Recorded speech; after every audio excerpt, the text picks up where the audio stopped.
Well, sitting down one-on-one tonight with Chicago's Mayor Brandon Johnson. Our Sabrina Franza pressing for answers on the city's migrant crisis. Sabrina joins us live now from the newsroom. And Sabrina, nothing was off the table during this interview. We talked about asylum seekers, the Bears, and transparency. A one-on-one interview with the mayor of Chicago, starting with how the Johnson administration will fund their campaign promises in the middle of a migrant crisis. What if the federal government doesn't help you?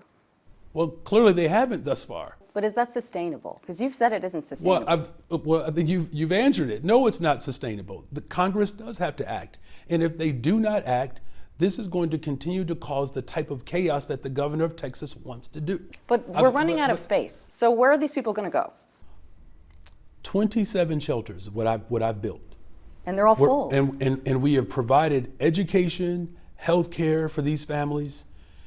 And we did all of that without having to cut back on services to people, as I've already expressed. Will you be taxing, adding a tax to help pay for this? Well, I think people are clearly familiar with what my vision is for revenue in this city. And my revenue, of course, is committed to making sure that we are doing everything that we can to address the unhoused crisis in this city. So we've asked all of these questions, and we've talked to people on your city council, people on the street. They're frustrated with the lack of transparency from your administration. They say, shelters are opening up in my ward and I don't know they're opening until they're open. Why do you feel like those who you're working with collaboratively and those who have voted for you feel you are not being transparent?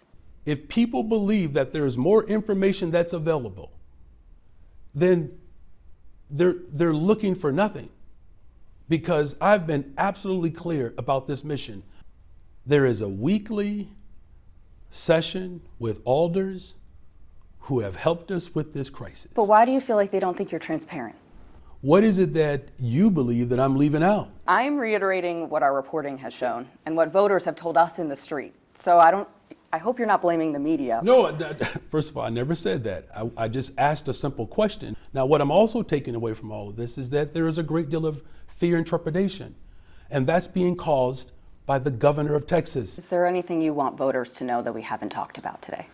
I've had tremendous conversations with Kevin Warren, the president and CEO of the Chicago Bears, and our two teams have worked diligently and collaboratively to make sure that there is an opportunity for real negotiations. So are the Bears staying? Do we know?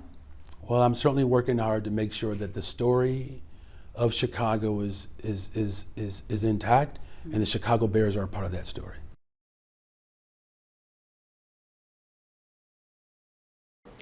Now, there is much more that we got to in that interview that you can find on our website, talking about the mayor's public safety plan, his plan for treatment, not trauma, and the Democratic National Convention that's happening this summer here in Chicago. That's all online in full on cbschicago.com. In the newsroom, Sabrina Franza, CBS 2 News. All right, Sabrina, thank you.